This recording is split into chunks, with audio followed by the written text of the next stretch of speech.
Hello guys! Hello! Aries, welcome dito sa aking channel, Kapalaran 888. Welcome Aries.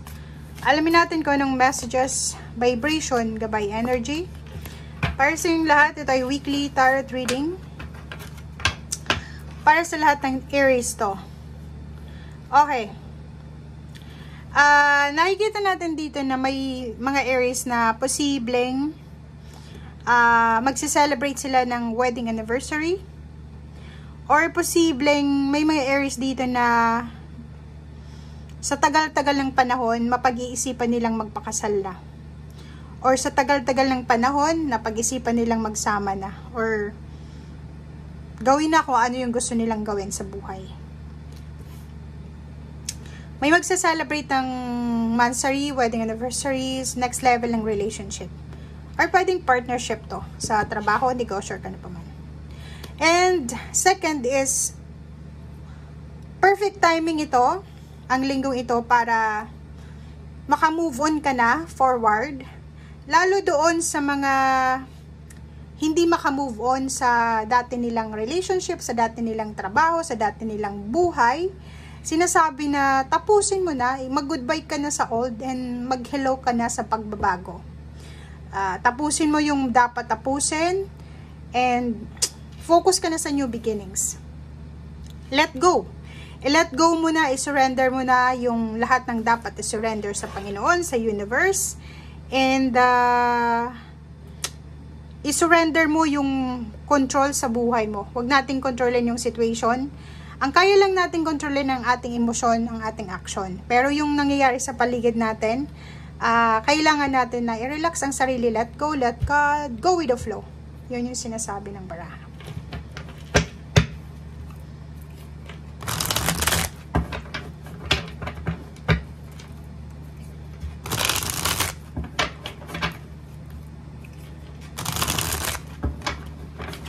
Oops. So, number 12, Perspective, Archangel Chamuel. Wow! May kailangan kang pag-isipan din. This week, may kailangan kang pag-isipan. Mag-pause ka muna for reflection, para sa meditation, sa pag-iisip. Hanapin natin kung ano yung tamang solusyon, tamang answers sa kung ano man tong nagbibigay sa'yo ng confusion. So, it's a confirmation dito sa first card na Ten of Michael. Isang situation sa buhay mo ang kailangan mo nang tapusin or natapos na, so move on ka na. And isipin mo na etong pagbabagong ito, etong pagtatapos na to na mangyayari is makakatulong to sa'yo para makuha mo yung freedom. Maraming bagong opportunities para maging masaya ka ang darating sa buhay mo. So, put the past behind you na. Let go. Okay. Ang galing. Ang galing, Aries. Oops. Wait lang.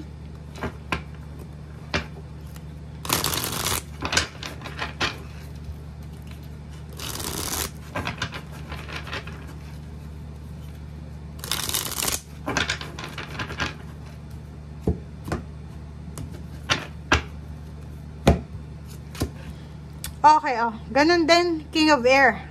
Mag-focus ka na, Aries, sa pagbabago. Focus ka na sa new beginnings. Huwag ka nang mag-dwell doon sa past. Past is past.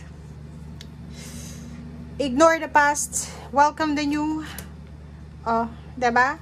So, ihanda mo daw ang sarili mo, Aries, para sa manifestation of your dreams, para sa empowerment. Kasi may hindi ka inaasahan, magically, isang magic sa buhay mo ang pwedeng mangyari. Punong-puno ng magic ang buhay natin. Minsan, kaya hindi tayo dapat nagsasalita ng tapos or hindi natin dapat ina-underestimate yung buhay mo, buhay ng ibang tao. Kasi talagang sobrang magic. Minsan, nasa ilalim ka, tapos may magic na mangyayari sa buhay mo, makakaraos ka. Diba? Tingnan mo. So, Aries, sinasabi ng baraha sa'yo dito, yun yung dapat bigyan mo ng focus sa ngayon. Huwag ka nang mag-focus sa mga hindi mo nagawa dati. Huwag ka nang mag-focus sa mga sama ng loob mo. Huwag ka nang mag-focus sa mga bagay-bagay na dapat kalimutan na. Okay? Mag-focus ka doon sa manifestation mo, sa empowerment. Yun yung dapat paghandaan mo. Kasi maraming positive news, positive recognition, rewards, awards, success, victory, prosperity na abundance ang darating sa buhay mo na hindi mo ini-expect. Okay?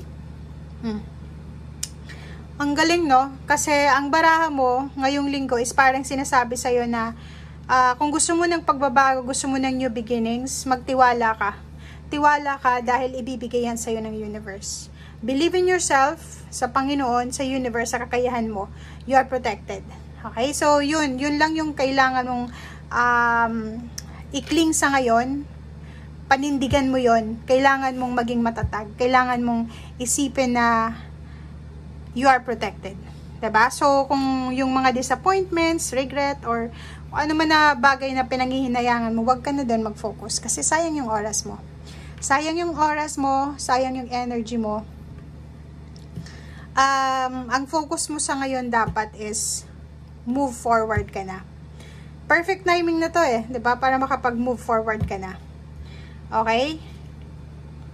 Para sa freedom mo. Sumunod ka sa sinasabi ng intuition and be patient tayo, okay? Be patient dahil may mga bagong opportunities na pwedeng magdala sa atin ng happiness, joy, and prosperity. So, kailangan nating maging mapasensya. Huwag tayong mabibigla. Ihanda mo, yun nga, preparedness. Ihanda mo ang sarili mo sa mga unexpected events, happenings, unexpected na mangyayari sa buhay mo na pwedeng magdala ng success, magdala ng new beginnings. Surrender mo na lang. Surrender mo sa Panginoon and surrender mo kung ano yung dapat i-surrender. Okay? And wag kang matatakot na magkamali kasi lahat ng tao nagkakamali. Wag kang mag-self-pity. Wag kang mag-self-blame na parang sisisihin mo yung sarili mo na mag-negative self-talk ka na, hindi yan mangyayari kasi loser ako eh. Parang gano'n, hindi. Wag mo yun nasasabihin, wag mo yun na iisipin. Nakikita mo to, i-prioritize mo lang kung ano yung dapat i-prioritize. Kung ang problema mo pera sa ngayon, problema mo relationship, as long as na alam mo kung ano yung priority mo, as long as na alam mo kung paano balansehin ito, makukuha mo kung ano yung tamang sagot or tamang outcome sa susunod na araw, buwan na taon. O, di ba? Ito yung result mo. Di ba? Ito yung result mo. So, bakit ka malulungkot? Bakit ka magsisisi? Bakit ka maghihinayang? Di ba? Bakit ka malulungkot? Maiinis? Ito siya, oh. Ang endings, success, recognition, pride.